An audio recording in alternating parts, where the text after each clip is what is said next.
Police station దగ్గర మొదలైన పరిచయం సహజీవనం నుంచి ప్రేమ వివాహంగా మారి చివరికి దారుణ హత్యకు దారితీసిన ఘటన గుంటూరు జిల్లాలో చోటు చేసుకుంది. ప్రేమ వివాహం చేసుకున్న భార్యాభర్తల మధ్య మనస్పర్ధలు రావడంతో భర్తను కత్తితో పొడిచి భార్య దారుణంగా హత్య చేసింది. పోలీసులు కేసు నమోదు చేసి దర్యాప్తు చేస్తున్నారు.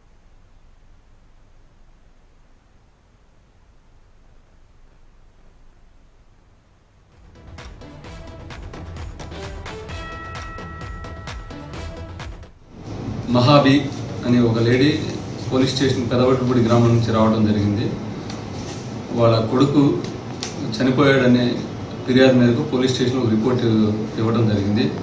ఈ రిపోర్ట్లో సారాంశం ఏంటంటే, వీళ్ళ కొడుకు ఏసీ మెకానిక్ పనిచేస్తాడు. ఇతను షేక్ అహ్మద్. ఇతను ఒక 6 months బ్యాక్ క్రాంతి అనే లేడీని లవ్ మ్యారేజ్ చేసుకుని టిట్కో ఇళ్లలో 4th floorలో ఉంటుంటాడు.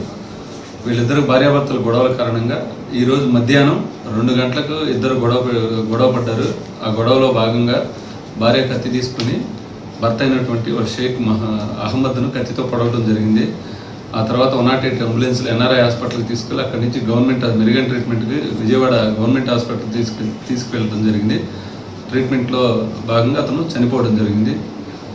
దానిలో భాగంగా వాళ్ళ మదర్ వచ్చి మనకు కంప్లైంట్ ఇవ్వడం జరిగింది. ఆ కంప్లైంట్ మేరకు మనం కేసు కట్టి దర్యాప్తు చేయడం జరుగుతుంది.